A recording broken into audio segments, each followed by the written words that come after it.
Bien-aimé, shalom. Merci d'être là dans la présence de Dieu.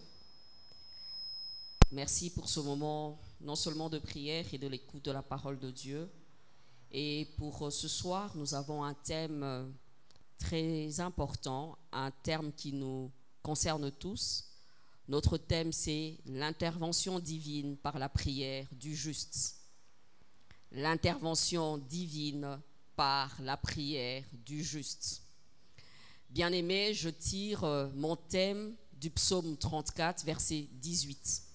La Bible dit, quand les justes crient, l'Éternel entend et il les délivre de toute leur détresse. Quand le juste crie, l'Éternel entend et il le délivre de toute leur détresse. L'intervention divine par la prière du juste.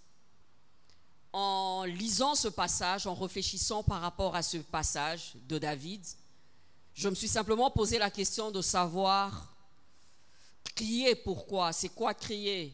Mais dans plusieurs versions et en méditant par rapport à cela, on se rend compte que crier veut simplement dire prier, veut simplement dire pleurer, veut simplement dire pousser de soupirs devant la présence de Dieu. Alors on dit que lorsque le juste prie, lorsqu'il crie, lorsqu'il prie, l'Éternel entend et l'Éternel exauce le juste. L'Éternel intervient dans la situation du juste.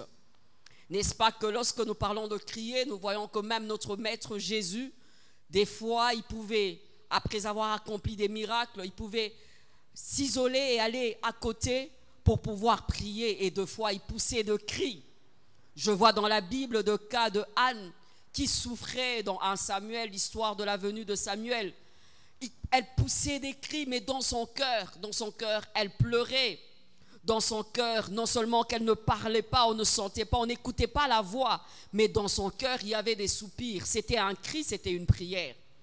Dans 1 Chronique 4, verset 10, on parle de Jaébet. On dit, Jaébet invoqua le Dieu d'Israël en disant, si tu me bénis et que tu étendes mes limites, si ta main est avec moi et si tu me préserves du malheur, en sorte que je ne sois pas dans la souffrance. Et Dieu accorda ce qu'il avait demandé, s'il vous plaît. On dit qu'il invoqua l'Éternel. Il pria à Dieu, il cria vers le Seigneur. Bien-aimés, que de cris que nous poussons dans la présence de Dieu, que de cris de cœur, d'angoisse. Et on dit que quand on crie, c'est comme si on priait, on adressait des mots à Dieu. Ainsi, bien-aimé, le deuxième point, toujours dans notre passage du psaume 34, 18, la Bible dit, l'Éternel entend. Lorsqu'on dit l'Éternel entend, c'est-à-dire qu'il prête attention. Il prête attention, il ouvre ses oreilles pour nous. Il garde dans son souvenir tout ce que nous sommes en train de dire, dans sa mémoire. L'Éternel est un ami, l'Éternel est un confident, l'Éternel est un partenaire. L'Éternel entend. Il ne fait pas semblant, mais il entend. À chaque fois que tu parles à Dieu, à chaque fois que tu adresses des prières à Dieu, j'aimerais te rassurer ce soir que l'Éternel entend. On dit que lorsque le juste crie, l'Éternel entend. C'est pourquoi tu verras dans Ésaïe 43, 26 et dans la suite, l'Éternel pouvait dire, viens, plaidons ensemble, réveille ma mémoire. La mémoire de Dieu n'est pas morte, mais dans la mémoire de Dieu, il y a des souvenirs. Dans la mémoire de Dieu, il y a les prières du juste. Dans la mémoire de Dieu, il y a tout ce que tu as eu à demander. L'Éternel entend. N'est-ce pas que dans le psaume 105, verset 8, on dit qu'il se rappelle de ses promesses pour 1000 générations. Le souvenir de Dieu, promesse de Dieu, Dieu entend. Le diable, de fois, il veut nous faire croire que Dieu ne nous entend pas. Les circonstances contraires à ce que nous voulons de Dieu, ce que nous attendons de Dieu, des fois nous font perdre cette confiance que Dieu nous entend. Ce soir, j'aimerais te dire que Dieu t'entend. Non seulement qu'il entend, lorsque Dieu entend, il te délivre de toutes tes détresses. On dit, quand le juste crie, l'Éternel entend et il le délivre de toute leur détresse. Il n'entend pas seulement, mais il délivre de toute détresse. Lorsque je vois délivré de la détresse, je vois l'intervention de Dieu. C'est pourquoi mon thème, c'est l'intervention divine par la prière du juste. L'intervention, le miracle, la délivrance. Alléluia. 1 Chronique 5, 20 à 21, la Bible dit, Ils reçurent du secours car pendant le combat, ils avaient crié à Dieu qui les exauça parce qu'ils s'étaient confiés en lui. Pendant le combat, ils se sont confiés à Dieu. Ils ont crié à Dieu pendant le combat. Et l'Éternel a entendu leur prière. Et la Bible dit, l'Éternel exauça leur prière. L'intervention divine par la prière du juste. La Bible dit que la prière du juste a une grande efficacité. Bien-aimé, retiens une chose par rapport à la prière. La prière est l'arme des faibles qui crient parce qu'ils n'ont pas la force. La prière n'est pas une simple formalité. Elle est un puissant moyen mis à la disposition de l'homme pour qu'il profite de la toute-puissance de Dieu et de son intervention. Tous les problèmes peuvent trouver solution par la prière. Tous les problèmes peuvent trouver solution par la prière. Je ne sais par quoi tu es en train de passer, mais comme le dit si bien notre passage, quand le juste crie, il entend et le délivre de toutes les frayeurs. Toutes les frayeurs. Quel genre de frayeurs? Quel genre de problème? Quel genre de challenge? Financier? Je ne sais pas. Spirituel? De famille? Je ne sais pas. Mais peu importe, on dit que l'Éternel délivre de toutes les frayeurs. Bien-aimé, le juste crie, prie, et l'Éternel délivre ce juste. Alors, bien-aimé, par rapport à notre thème, il y a des éléments dans ce passage. Et ces éléments vont constituer les leçons que nous devons apprendre ou bien des points que nous devons retenir par rapport à notre thème et par rapport à ce passage du psaume 34, verset 18 que nous aimons tant. Nous aimons tellement ce psaume par rapport à l'accomplissement des miracles, par rapport à l'intervention de Dieu. Mais j'aimerais qu'ensemble qu'on retienne une chose par rapport au juste. Le juste crie. L'auteur de ce passage qui est David a fait une différence réelle entre le juste et le méchant. Tu verras au verset 17e, il dit « L'Éternel tourne sa face contre les méchants pour le retrancher de la terre de leurs souvenirs. » L'Éternel fait la différence entre le juste et le méchant. Le sort du méchant et le sort du juste n'est pas pareil. Alors il y a cette différence. Tu verras que dès son début, David parle du juste, c'est vrai, qui doit célébrer Dieu par rapport à la délivrance, mais aussi du sort du méchant. Alors le Seigneur dit, pour le retrancher de la terre et de leurs souvenirs. C'est ça le sort du méchant. Alors bien-aimé, il y a une nette différence entre le juste et le méchant. C'est pourquoi je crois que David savait qui il était et quels étaient ses bénéfices ou les bénéfices qu'il avait dans cette identité et cette position en Dieu et dans le Seigneur. Parce que David n'était pas simplement un vrai juif, mais il était un homme intègre. Ce n'était pas simplement un juif né, mais c'était aussi un homme intègre qui avait une relation particulière avec Dieu. Il avait une vie d'intégrité avec Dieu.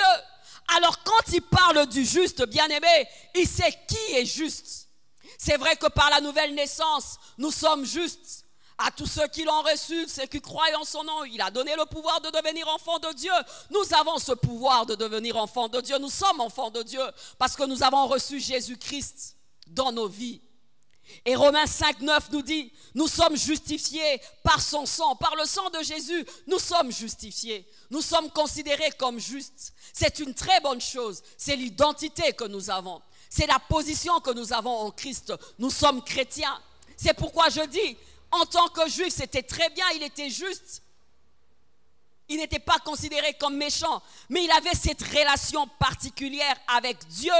Bien-aimé, au-delà de la grâce qu'on obtient, de jouir de la pluie pour le méchant et pour l'homme juste, bien-aimé, il y a des bénéfices aussi qui sont attachés à la vie d'un juste. Il y a cette différence. Pour avoir une vie de prière efficace, une vie de prière exaucée, il faut se rassurer que nous sommes non seulement enfants de Dieu, mais que nous vivons aussi dans la sanctification. Nous devons nous rassurer que non seulement que nous sommes enfants de Dieu, mais que nous vivons aussi dans la vie de sanctification. C'est ça la force de David. Non seulement qu'il était juif, mais c'était un homme intègre. Dieu pouvait appeler David l'homme selon mon cœur, l'homme selon le cœur de Dieu, un homme intègre, un homme intègre. Lorsque Dieu regardait à la vie de Job, il disait, as-tu vu mon serviteur Job, un homme intègre? Dieu considère l'intégrité, Dieu aime l'intégrité. Nous sommes nés de nouveau, mais nous ne devons pas nous arrêter là. Nous devons vivre et avoir une vie d'intégrité, une vie de justice, afin que Dieu nous considère justes.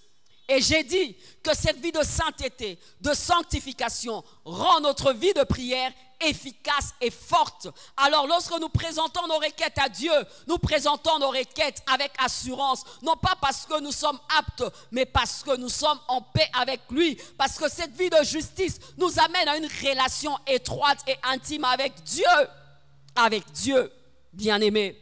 Jésus pouvait dire dans Jean 8, 29, il dit, mon Père ne me laisse jamais seul, parce que je fais ce qui lui est agréable. Il dit, mon Père ne me laisse jamais seul, parce que je fais ce qui lui est agréable. Bien-aimés, lorsque nous faisons ce qui est agréable à Dieu, nous le savons. Lorsque nous déplaisons à Dieu, nous le savons. Dans nos cœurs, surtout enfants de Dieu, étant enfants de Dieu, le Saint-Esprit nous le dit. Le Saint-Esprit nous dit que nous ne vivons pas dans une vie d'intégrité, de justice. Alors Jésus, avec assurance, il dit, mon Père ne me laisse jamais seul, parce que je fais ce qui lui est agréable. Alléluia. Ézéchias pouvait dire, Seigneur, souviens-toi que je marchais devant ta face avec fidélité, avec intégrité de cœur, et que j'ai fait ce qui était bien à tes yeux. Alléluia. 2 Rois 20, versets 1 à 3. Il dit, souviens-toi que j'ai marché avec toi dans l'intégrité. J'ai fait ce qui était bien à tes yeux. Je t'ai obéi, Seigneur. S'il te plaît, prolonge mes jours. S'il te plaît, donne-moi encore des jours sur cette terre. Ce n'est pas qu'il se frappait la poitrine par rapport à ça, mais il savait qu'il avait une relation étroite avec Dieu, une relation de paix avec Dieu, une vie de justice avec Dieu. Cela nous rassure, car la prière n'est pas un fétiche, mais c'est une relation que nous avons avec Dieu. La prière, nous n'attendons pas que les autres prient pour nous, mais nous-mêmes, nous voulons nous rassurer que nous sommes en paix avec Dieu et nous nous approchons de ce trône de grâce avec assurance. Comme Jésus, mon Père ne me laisse jamais seul parce que je fais ce qui lui est agréable. Alléluia. Nous voulons une vie d'exploit.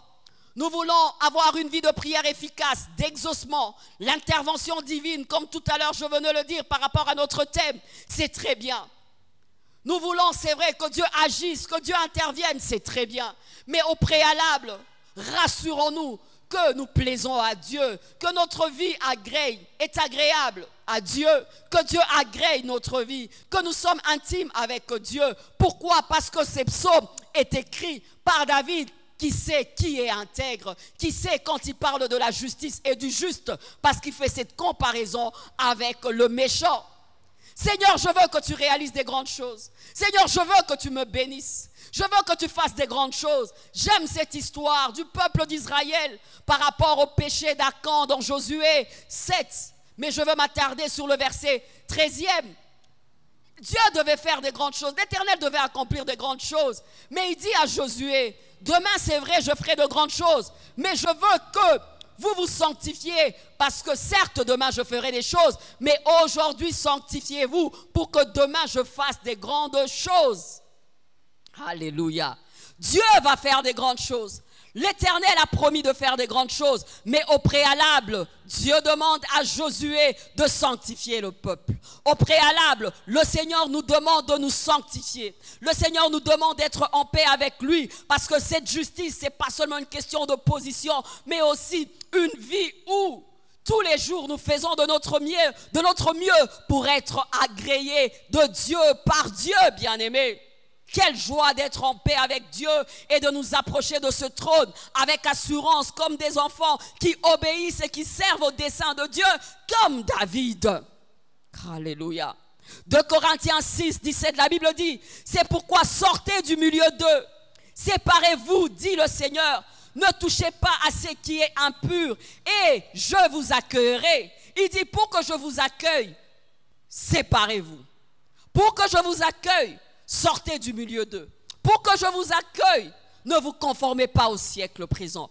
Pour que je vous accueille, séparez-vous. C'est vrai que Dieu veut nous accueillir. C'est vrai que Dieu veut faire des grandes choses. C'est vrai que Dieu veut faire des exploits. Mais bien aimé, au départ, au préalable, il veut que nous puissions nous séparer. Sépare-toi de ce qui est vil. Sépare-toi de ce qui est impur. Sépare-toi de ce qui est futile. Sépare-toi de ce qui est mal aux yeux de Dieu, afin que le Seigneur t'accueille, te reçoive et fasse de toi un miracle, un prodige. Bien-aimé, il dit séparons-nous. Notre Dieu n'est pas un Dieu de mélange. Notre Dieu sait qui est méchant et qui est juste. 1 Jean 1,6, la Bible dit, si nous disons que nous sommes en communion avec lui et que nous marchons dans le ténèbre, nous mentons et nous ne pratiquons pas la vérité. Si nous disons que nous sommes en communion avec lui et que nous marchons dans le ténèbre, nous mentons et nous ne pratiquons pas la vérité. Si nous prétendons marcher avec Dieu et que nous marchons dans le ténèbre, nous marchons dans le mensonge. Nous ne marchons pas dans la vérité. Nous sommes de menteurs. Lorsque nous prétendons marcher avec Dieu, nous sommes appelés à marcher dans la lumière. Le ténèbre n'est pas notre partage. Nous sommes appelés à marcher dans la sanctification. Sinon, pour Dieu, c'est l'hypocrisie. Sinon, pour Dieu, nous sommes des pharisiens. Sinon, pour Dieu, nous ne sommes que des tombeaux blanchis, où dedans c'est la pourriture et de l'extérieur c'est bien peint. Dieu ne veut pas de l'hypocrisie. Le Seigneur veut que nous puissions non seulement prétendre à des choses, mais que cette vie de sainteté, de sanctification soit réellement une vie réelle. Que de mélange aujourd'hui. Que des enfants de Dieu qui sont à l'église, qui servent Dieu, mais des mélanges. C'est pourquoi il dit, séparez-vous. C'est pourquoi il dit, lorsque vous prenez la vérité, marchez dans la vérité. Lorsque vous dites que vous êtes juste, marchez dans la justice, afin que je fasse de grandes choses. Bien-aimé, tu me suis, bien-aimé, tu es là. Qu'est-ce qui te retient? Qu'est-ce qui crie contre toi? Qu'est-ce qui crie contre toi? Qu'est-ce qui alourdit ta marche? Qu'est-ce qui t'empêche de vivre l'exaucement? Qu'est-ce qui crie contre toi? Hébreux 12, 1, la Bible dit rejetez tout fardeau, c'est vrai, mais le péché qui vous environne si facilement, les fardeaux, les soucis de la vie certes, mais aussi le péché qui nous environne si facilement. Quel péché t'environne facilement? Tu es captif de quoi? Tu es faible dans quelle matière? Est-ce le mensonge, la prostitution, l'adultère, la fornication, pornographie, je ne sais pas. Il dit, débarrassez-vous, non seulement des fardeaux, mais aussi du péché. Afin de faire quoi? De courir dans cette carrière qui nous est ouverte. Bien-aimés, c'est important. Débarrassons-nous. Débarrassons-nous. Débarrassons-nous. Cantique de 15, on nous demande d'attraper le petit renard qui dévore nos vignes qui sont en fleurs. Nos vignes sont en fleurs, mais nous devons attraper. Nous devons nous débarrasser des petits renards. C'est mon petit péché mignon. C'est mon petit mensonge. C'est ma petite vie. Je ne veux pas être contrôlé, mais bien aimé, ça peut être un petit renard. Et lorsque ta vigne est en fleurs, c'est ce renard qui vient dévorer cette vigne qui est en fleurs. Et lorsque tu entres dans la présence de Dieu, le diable te présente ce péché. Lorsque tu entres dans la présence de Dieu, le diable te culpabilise. Lorsque tu entres dans la présence de Dieu, le diable t'amène encore à revoir les fautes commises. Bien-aimés, débarrassons-nous de cela. Ça nous alourdit. Ça nous vole l'assurance par rapport à ce trône de grâce. J'aurais bien voulu que les enfants de Dieu entrent dans la présence de Dieu avec un cœur pur, avec des mains pures. C'est pourquoi au préalable, il dit à Josué, je vais faire de grandes choses, mais sanctifie le peuple. Demain, je ferai des grandes choses, mais sanctifie le peuple. Comme je vous ai dit tout à l'heure, Dieu n'est pas un féticheur. Où on va dans la présence de Dieu, on s'en fout de qui il est. Non, Dieu est saint. Il dit, je suis saint. Je suis saint. L'identité de Dieu, c'est la sainteté. Lévitique 27, verset 7, la Bible dit, vous vous sanctifierez et vous serez saints, car je suis l'Éternel, votre Dieu. Ça, c'est le mot d'ordre de Dieu. Vous vous sanctifierez et vous serez saints, car je suis l'Éternel, votre Dieu, un Dieu saint qui n'aime pas le mélange et où nous dit, je veux que tu sois entier pour moi, je te veux entièrement, vous serez entièrement à l'Éternel. Mélange. Nous allons en prière pour calmer notre conscience. Nous allons à l'église pour calmer notre conscience, mais nous gérons des petits renards. Mais nous gérons des petites choses. Nous ne sommes pas en mesure de nous séparer de certaines choses. Ça fait mal la séparation. Mais il dit que pour que je vous accueille, vous devez vous débarrasser. Vous devez vous séparer. Pour que vous couriez dans votre carrière, vous devez faire quoi? Vous devez vous débarrasser non seulement des fardeaux, mais aussi de péchés qui vous environnent facilement. Fais le bilan de ta vie. Qu'est-ce qui t'environne facilement? Fais le bilan de ta vie. Quel péché tu portes encore? Mais il dit, je suis l'Éternel votre Dieu, vous vous sanctifierez au préalable. Alléluia, alléluia. N'oublie pas et retiens-le. L'identité de Dieu, c'est sa sainteté. Pour marcher, être en accord avec lui, il faut avoir une vie de sainteté. Sinon, le péché va t'empêcher de vivre sa gloire. Et le péché pourra alourdir ta marche. Le péché alourdit la marche. Le péché nous rend vulnérables. Le péché nous devenons la risée de l'ennemi quand nous péchons. Et Dieu le sait, c'est pourquoi il dit, soyez saints comme je suis saint. Jésus l'a dit, le diable est venu à moi, mais il n'a rien trouvé de lui en moi. Quelle assurance! Le diable est venu, mais il n'a rien trouvé de lui en moi. J'aimerais te demander de faire cet exercice tous les jours. Lorsque Satan viendra, qu'il ne trouve rien de lui en toi. Le Seigneur pouvait frapper la poitrine. Dieu dit, as-tu vu mon serviteur Job, un homme intègre? Mais Satan avait donné toutes les raisons. Mais à la fin, Job avait encore prouvé qu'il était juste devant Dieu. Et son Rédempteur s'était levé. L'identité de Dieu, c'est la sainteté. L'identité de Dieu, c'est la sainteté. Pour marcher et être en accord avec lui, il faut avoir une vie de sainteté. Sinon, le péché va t'empêcher de vivre sa gloire. Sa gloire. Quelle histoire triste dans Josué 7, versets 7 à 12. C'est l'histoire du peuple d'Israël, les enfants d'Israël, bien-aimés. Un peuple fort, un peuple qui marchait avec son Dieu. Un peuple face à l'adversité. Ils étaient puissants, même plus que puissants. Eux, c'était de victoire en victoire. Face à Jéricho, le muraille était tombé. Quel prodige avec Dieu!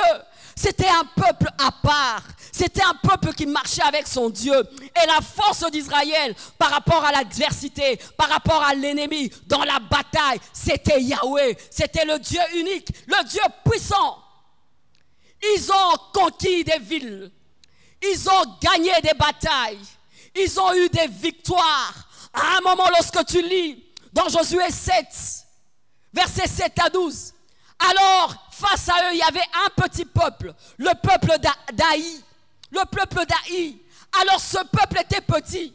Pour Israël, ils n'avaient pas besoin d'être tous là avec assurance. Ils prennent juste une poignée d'hommes, 36 à peu près. Ils disent, ah, Dieu nous a accordé la victoire partout. Pour ce petit peuple d'Aï, il n'y aura pas de problème. Ça sera la victoire et la victoire assurée. Ouh, la victoire assurée. Ils regardent, ils disent, non, nous n'allons pas fatiguer les vaillants. Nous allons juste prendre une poignée, pas tous les vaillants. Alors, ils vont combattre ce petit peuple. Et bien aimé, c'est surprenant de voir combien et comment ils avaient tapé, frappé à mort, comment ils avaient gagné Israël face à cette adversité. Alors Josué, regarde Josué mécontent, Josué dans la désolation. Josué crie à Dieu, il dit, Éternel, qu'est-ce qui s'est passé? Éternel, qu'est-ce qui s'est passé? Pourquoi tu nous as humiliés ainsi? Éternel, pourquoi tu as laissé ce petit peuple nous vaincre? Éternel, pourquoi tu as laissé ce petit peuple nous vaincre? Et l'Éternel demande à Josué de se calmer. Il dit, calme-toi mon serviteur. calme-toi Josué. En fait, Israël a péché. Le péché d'Israël crie contre Israël. Il y a l'interdit. Il y a l'interdit à Israël. Il y a l'interdit dans le peuple. Demande à Israël d'ôter l'interdit. Demande à Israël de se débarrasser du mal. Israël a péché. Il y a le péché d'Acan. Il y a le péché d'Acan. L'interdit était là. L'interdit criait contre Israël. Alors c'était la défaite. Ils avaient honte. Et Josué déchire ses vêtements. Josué déchire les vêtements. Et Dieu dit, ne te fatigue pas de le faire. Il y a l'interdit. Bien-aimé, lorsqu'il y a l'interdit, nous devenons vulnérables. Et nous devenons la risée de l'ennemi. Retiens ce passage de Josué 7, versets 7 à 12. Alléluia. Un grand homme que je connais dans la Bible, que nous connaissons tous. Cet homme qui était un Naziréen. Il était mis à part pour Dieu. Il était fort, il était oint. Il était juge. Et bien aimé, qu'est-ce qui se passe? Il s'était habitué à la main de Dieu. Il s'était habitué au bras de Dieu. Il s'était habitué à la grâce de Dieu. Qu'est-ce qui se passe dans sa vie? Lorsque Samson était tombé avec Delilah. Samson tombe avec Delilah. Et ma Bible me dit dans Josué 16, verset 20. La Bible dit... Samson pensait que c'était comme d'habitude dans Juge 16, 20. La Bible dit, il pensait qu'il allait s'en tirer comme les autres fois. Je m'en tirerai comme les autres fois et je me dégagerai. Et il ne savait pas que l'Éternel s'était retiré de lui. Il ne savait pas que l'Éternel s'était retiré de lui. Alléluia. Alléluia. Alors Samson avait l'impression que il était habitué à le faire. Il était habitué à le faire. Alors, lui pensait que Dieu était avec lui malgré qu'il avait désobéi. Mais il a désobéi. Et bien aimé, il a essayé de combattre les ennemis. Il a essayé de combattre l'adversaire. Et je peux te dire que les Philistins ont attrapé Samson. Et Samson était devenu la risée de l'ennemi. Il était devenu la risée de ses ennemis. La Bible dit, et l'Éternel s'était retiré de lui. Que des gens qui prétendent que Dieu ne se repent pas de sa grâce, de ses dons. Je suis un oint de Dieu, je suis appelé de Dieu. Dieu ne se repent pas de la grâce. Même si je tombe, même si je pêche, je vis dans le péché, je vis dans l'impudicité, dans l'impureté, je gère telle ou telle chose. Le Seigneur ne se repent pas de sa grâce. Bien-aimé, le cas de Samson est là. L'Éternel se retira. L'Éternel se retira. Les ennemis de Samson ont eu à prendre Samson. Et bien aimé, nous connaissons la fin de l'histoire de Samson. Peut-être que tu as l'impression que Dieu est toujours avec toi parce que tu essayes de prier pour les malades guérissent. Tu essaies de faire quoi que ce soit, les prophéties sont là, tout est là. Mais ma Bible me dit que Dieu s'était retiré de lui. Quelle peine dans le cœur. J'aimerais que tout homme se retire de moi, mais que Dieu ne se retire pas de moi. Et pour que Dieu ne se retire pas de moi, bien aimé, une chose qu'il nous demande, il dit, soyez saints parce que je suis saint. Et si vous vivez dans la sainteté, vous rejetez le mal, vous vous débarrassez du mal, je vais vous accueillir. Quelle vie et une vie de relation avec Dieu. David pouvait dire, oh mon Dieu, donne-moi un cœur pur, renouvelle en moi un esprit bien disposé. C'était le cri de David. Il disait tous les jours, donne-moi un cœur pur, Seigneur. Tous les jours, Seigneur, donne-moi un esprit bien disposé, mon Dieu. Tous les jours, sonde mon cœur. Il dit, Seigneur, sonde-moi. Seigneur, tu me connais. Seigneur, sonde-moi. Seigneur, sonde-moi. Seigneur, sonde-moi. Son appel à la discipline, bien-aimé. Si nous ne sommes pas disciplinés, nous allons tout faire. La Bible dit, tout m'est permis, mais tout ne m'est pas utile. Tout ne m'est pas utile. Job pouvait dire, je ne veux pas poser mes yeux sur une vierge. Ce sont des disciplines qu'on se donne. Il dit, sonde mon cœur. Parce que je veux tout manquer, mais ne pas manquer la relation avec toi. Je veux tout manquer, mais je ne veux pas manquer de ta présence. Bien-aimé, s'il te plaît, Discipline-toi. Ne ménage pas le mal. Ne ménage pas le péché. Si tu veux avoir une vie de prière efficace et de prière exaucée, où Dieu est en relation avec toi, en communion avec toi, je t'en supplie, au préalable, regarde ce qu'il y a au plus profond de ton cœur. Que des belles promesses pour le juste.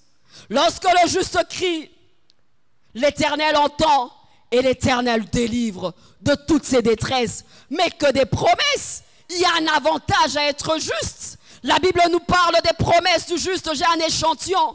Proverbe 20, verset 7. La Bible dit, le juste marche dans l'intégrité. Heureux ses enfants après lui. Le juste marche dans l'intégrité.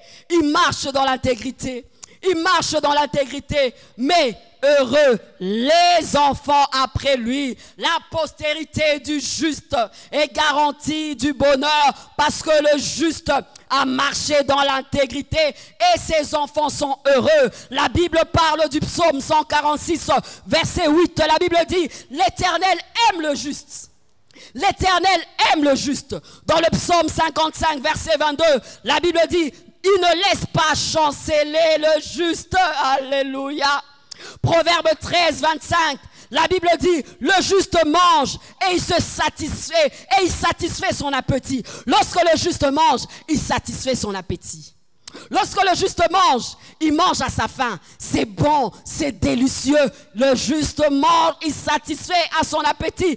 Oh, le psaume 37, verset 25, la Bible dit, j'ai été jeune, j'ai vieilli, je n'ai point vu le juste abandonné, ni sa postérité mendiant son pain, ni sa postérité mendiant son pain. J'ai dit qu'il se souvenait de son alliance pour 1000 générations, ni sa postérité. Du reste, David était un roi béni de Dieu. Le règne de David était un règne stable. La deuxième chose, lorsque le juste crie, c'est-à-dire lorsque le juste prie, lorsque le juste pleure, alléluia, non seulement qu'il est juste, mais pour trouver l'intervention de Dieu, on a dit le juste prie, l'Éternel entend et l'Éternel délivre. Alors là, maintenant, nous parlons de prier, notre deuxième élément. Il crie, c'est-à-dire il pleure. Bien-aimé, tu peux être juste dans ta position, mais face à l'adversité, s'il te plaît, prends la peine de parler à Dieu. S'il te plaît, demande à Dieu d'intervenir. S'il te plaît, demande à Dieu d'être avec toi. Parce que, bien-aimé, la prière est l'arme des faibles. Bien-aimé, la prière est l'arme des gens qui sont humbles. Bien-aimé, la prière est l'arme de ceux-là qui croient que sans Dieu, ils ne peuvent rien du tout. Mais avec Dieu, ils vont traverser les murailles. Avec Dieu, ils feront des exploits. C'est avec Dieu. Bien-aimé, prends la peine de porter ce fardeau et de présenter cette détresse à Dieu. Crie à Dieu. Hébreux 4, verset 16, la Bible nous dit, approchons-nous donc avec assurance du trône de la grâce afin d'obtenir miséricorde et de trouver grâce pour être secourus dans nos besoins. Pour être secourus dans nos besoins, nous devons nous approcher du trône de la grâce.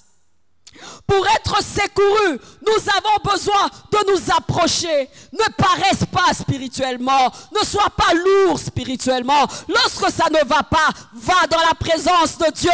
Invoque l'Éternel. J'ai invoqué l'Éternel et il m'a répondu. Invoque-moi, je te répondrai. Je te montrerai les choses cachées. Au préalable, c'est de crier, c'est de prier.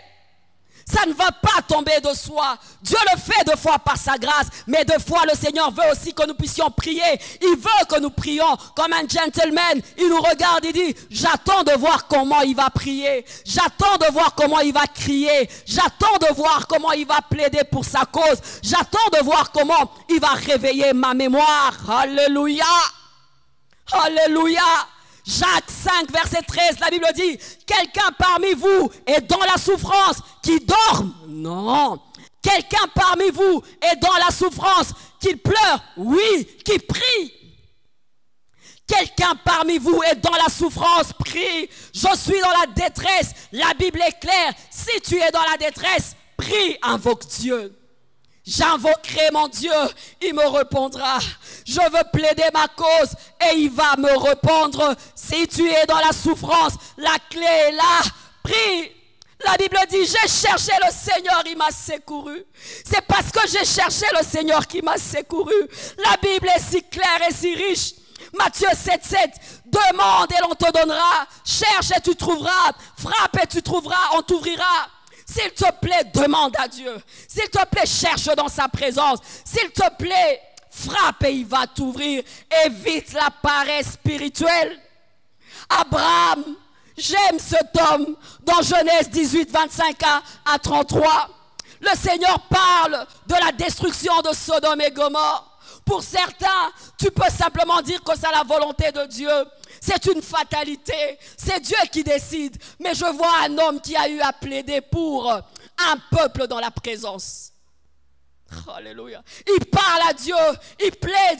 Le Seigneur dit, si je trouve 50 justes, je vais épargner Sodome et Gomorrhe. Il dit, il n'y a peut-être pas 50. Il descend plus bas. Il n'y a peut-être pas autant. Il négocie avec Dieu. Il parle, il prie pour Sodome et Gomorrhe. Il prie pour Sodome et Gomorrhe. Alléluia. Et j'aime ce verset qui dit, l'Éternel s'en alla lorsqu'il a achevé de parler à Abraham, et Abraham retourna dans sa demeure, l'Éternel s'en alla.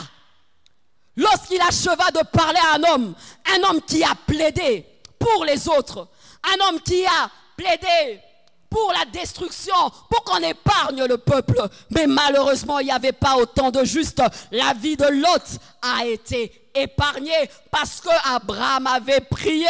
Alléluia. Alléluia. Bien-aimé, il y a une belle histoire. Lis avec moi Chronique 2 Chroniques 14 au verset 10e. Retiens ce nom de Asa. La Bible dit, Asa invoqua l'Éternel son Dieu et dit, Éternel, toi seul peux venir en aide aux faibles comme aux forts. Viens à notre aide, l'Éternel notre Dieu, car c'est sur toi que nous nous appuyons et nous sommes venus en ton nom contre cette multitude. Éternel, tu es notre Dieu, que ce ne soit pas l'homme qui l'emporte sur toi. J'aime ce qu'il dit. Asa invoqua l'Éternel son Dieu et dit, Éternel, toi seul peux venir en aide aux faibles comme aux forts. Tu peux venir en aide aux faibles. Le faible qui n'a rien, Seigneur, tu peux venir en aide. Aux forts qui croient avoir des aptitudes, qui pensent avoir des relations, qui pensent avoir tout maîtrisé. Seigneur, tu peux venir en aide. Il dit, Seigneur, toi qui peux secourir le faible, secours-nous. Toi qui peux secourir le fort, secours-nous. Mais des fois, les forts ne sont pas humbles. Ils ne viennent pas dans la présence de Dieu demander parce qu'ils ont l'impression de tout maîtriser. Ils ont l'impression qu'ils ont toutes les relations. Mais le faible, quand il vient, il dit, Seigneur, je ne suis rien. Mais Asa dit, le faible et le fort. Bien-aimé, Dieu appuie et soutient le faible et le fort. Avoir une confiance excessive dans ses propres habiletés est une erreur grave. Avoir une confiance à ses propres habiletés, c'est une erreur grave. Ne te confie pas en toi-même, ne te confie pas en l'homme, parce que le secours de l'homme n'est que vanité. Psaume 33, 16 à 20, la Bible dit, ce n'est pas une armée qui sauve le roi, ce n'est pas une grande force qui délivre le héros. Ce n'est pas une grande force qui délivre le héros. Proverbe 21, 31, le cheval est équipé pour le jour de la bataille, mais la délivrance appartient à Dieu. Le cheval est équipé, le cheval a tout ce qu'il faut, mais la victoire, la délivrance appartient à Dieu. Tu peux tout avoir, tu peux tout maîtriser, mais la victoire appartient à Dieu. La prière est capable de faire quelque chose dans la vie de celui ou celle qui l'utilise. Elle peut faire ce que vous n'avez pas pu faire. Elle peut réaliser ce que vous avez été incapable d'accomplir par vos propres capacités. La prière fait au-delà. La prière fait au-delà. La prière fait au-delà. La prière fait au-delà des capacités des hommes. Alléluia. que des hommes qui nous défient dans la parole de Dieu. J'aime bien Jacques 5, verset 17. La Bible dit, Élie était un homme de la même nature que nous. Il pria avec instance pour qu'il n'ait plus point et ne tomba point de pluie sur la terre pendant 3 ans et 6 mois. Puis il pria de nouveau et le ciel donna de la pluie et la terre produisit son fruit. Hey! Un homme de la même nature que nous, mais il commanda la pluie s'arrêta. Il pria encore et la pluie était tombée. Mais la Bible me dit que Élie était un homme de la même nature que nous. Mais c'était un homme qui priait. C'était un homme qui gémissait dans la présence de Dieu. C'était un homme qui passait des heures dans la présence de Dieu. C'était un homme engagé dans la présence de Dieu. C'est pourquoi le surnaturel et l'intervention de Dieu étaient son quotidien. Alléluia. C'est pourquoi il pouvait défier des prophètes de Baal. C'est pourquoi il pouvait défier les circonstances contraires. Bien-aimé, un homme de la même nature que nous. Alléluia. Alléluia. Une personne qui s'engage à une vie de prière devient différente des hommes ordinaires. Une personne qui s'engage, qui est déterminée à avoir une vie de prière est différente. M'en dit, Élie était de la même nature que nous. Engage-toi dans la vie de prière. Sois assidu dans la vie de prière. Que cela soit ta vie. Tu veux le surnaturel. Tu veux l'intervention de Dieu. Tu es juste, tu es enfant de Dieu. Mais prends la peine d'avoir une vie de prière constante. Prends la peine de rester longtemps dans la présence de Dieu. La Bible dit que Anne resta longtemps dans la présence de Dieu. Elle resta longtemps dans la présence de Dieu. Et l'Éternel a eu à exaucer Anne. La Bible dit que Élie a eu à prier avec instance, avec insistance. Avec insistance, et la pluie s'était arrêtée. Il priait encore et la pluie était encore tombée. Pour vivre le surnaturel, pour voir l'exaucement de nos prières, nous devons crier à Dieu. C'est pourquoi notre passage dit, le juste crie, l'Éternel entend et l'Éternel délivre de toutes les détresses. Nous voulons être délivrés des détresses, crions à Dieu. N'attends pas simplement des prières de ton pasteur, de ton encadreur, mais bien-aimé, toi-même tu peux prendre le moment de prière. N'en fais pas une vie superficielle, formalité, ne deviens pas un religieux, mais s'il te plaît, sois concentré, sois constant dans cette vie. Et je pense, tu vas y entrer faible, mais tu sortiras de là fort. Élie était un homme de la même nature que nous. Les apôtres étaient des hommes de la même nature que nous. Mais je sais que pour eux, la prière, c'était un style de vie. Et même le baptême du Saint-Esprit à la Pentecôte, c'était pendant qu'ils étaient dans la chambre haute, en train d'attendre de prier. Agonise dans la prière, présente à Dieu ce cas et le Seigneur agira. Alléluia. N'est-ce pas qu'on dit que la prière du juste a une grande efficacité? Enfin, le juste crie, l'Éternel entend. Il n'entend pas pour rien. Et il le délivre de toutes ses frayeurs. Dis à ton voisin, il délivre de toute frayeur. Il délivre pas simplement une frayeur, pas simplement une détresse, mais toutes les détresses. Alléluia. Il leur délivre de toute leur détresse. Quelle détresse as-tu ce soir? Quel mal as-tu ce soir? Mais j'aimerais te dire qu'il peut te délivrer. La prière produit des miracles. Le miracle va au-delà du naturel. Le miracle, c'est le surnaturel. Le miracle surprend même la personne qui prie. Le miracle surprend même la personne qui prie. Quand tu pries et que Dieu intervient, tu dis, il a fait. Oui, la prière est une arme efficace, une arme puissante, une arme de guerre, une arme contre les batailles invisibles. L'Éternel agit. L'Éternel intervient. Je vois Paul et Silas dans la prison pendant qu'ils louaient Dieu. Bien-aimé, la porte de la prison s'est ouverte d'elle-même. La prière, la prière, la prière, ils délivrent de toute leur détresse. Je vois Daniel dans cette fosse aux lions. Il était là, il attendait l'intervention de Dieu.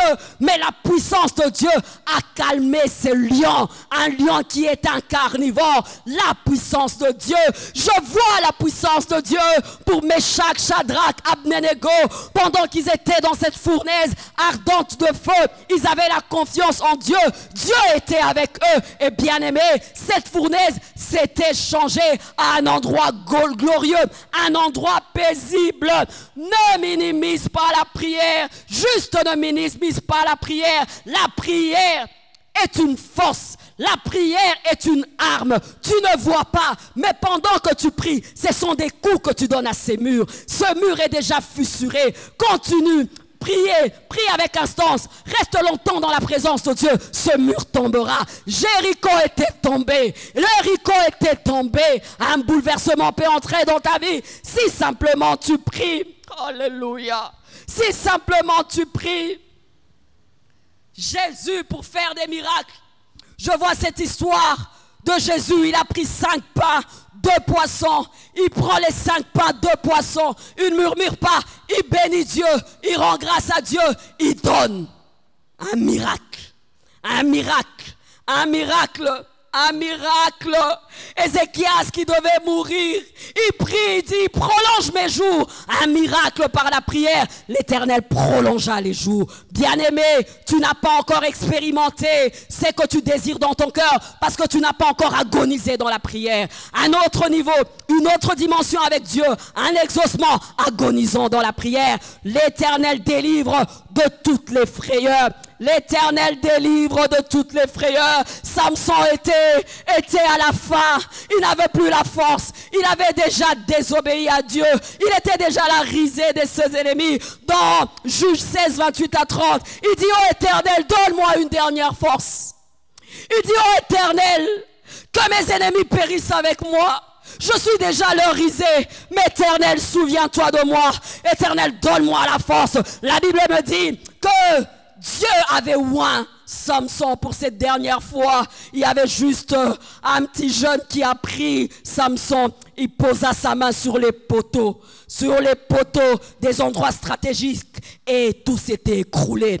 Les ennemis de Samson étaient à terre. Dieu entend. Lorsqu'il entend, lorsque nous prions, le miracle arrive. Crois au miracle. Crois à l'intervention de Dieu. Soupire à cela. Jésus n'attend pas simplement de guérir le malade, mais il peut ressusciter le mort. Jésus n'attend pas seulement de donner exaucement à des petits problèmes. Jésus attend même à des grands problèmes. Il pouvait guérir Lazare, mais il a attendu. Lazare était mort, mais il a ressuscité Lazare. Il dit à Marthe, n'ai-je pas dit que si tu crois, tu verras la gloire de Dieu. Toi qui me suis, j'aimerais te dire, ne t'ai-je pas dit que si tu crois, tu verras la gloire de Dieu? À chaque fois que Jésus devait opérer un miracle, il demandait, crois-tu que je peux le faire? Il peut faire au-delà, car la prière fait au-delà. Tu as tes calculs, mais Dieu fait au-delà. Tu as des calculs, Dieu fait, c'est que l'œil n'a pas vu, c'est que l'oreille n'a pas entendu, c'est qui n'est pas passé dans l'intelligence de l'homme. L'Éternel le fait, l'Éternel peut agir. Alléluia. C'est pourquoi on nous demande de nous approcher de ce trône de grâce avec assurance. Dieu est au-delà de ta pensée. Son intervention est au-delà. C'est pourquoi je dis l'intervention divine par la prière du juste. Quel défi as-tu ce soir? Nous allons présenter nos défis à Dieu. Quelle chaîne t'accable ce soir? Tu vas crier à Dieu. Quel challenge as-tu ce soir? Tu vas rester longtemps dans la présence de Dieu. Qu'est-ce qui te défie ce soir? Tu vas prier avec instance comme Élie et la pluie tombera. Ne tombera pas une fois, tombera et tu vas prier encore et cela va se passer. Non seulement que la pluie va s'arrêter, tu vas prier, la pluie va tomber. Bien-aimé, espère. Espère. Continue à espérer. Il fera au-delà. La Bible me dit, il le délivre de toutes leurs frayeurs. De Chroniques 4, 14, 6, la Bible dit, nous l'avons cherché et nous a donné le repos de tous côtés. Il l'a bâti et nous avons réussi. Alléluia. Nous avons cherché Dieu Il nous a donné le repos de tous côtés. Et nous allons non seulement eu à bâtir des choses, et nous avons réussi parce que nous nous sommes confiés à Dieu. Confions-nous, prions ce soir, recommande ton sort à l'Éternel, mets en lui toute ta confiance et il agira. Oh Seigneur, ce soir, nous demandons la grâce de Dieu. Il y a une chose qui t'accable. Moi qui te parle, je suis passé par 8 ans et le Seigneur m'a donné des enfants. Moi qui te parle, j'ai peut-être rencontré plusieurs challenges, mais par ta grâce, il a fait. Ton frère qui est à ta gauche, à ta droite, a certainement des témoignages de l'inattendu, du miracle de Dieu, de l'intervention de Dieu. Seigneur, merci pour la paix que tu nous donnes de tous côtés.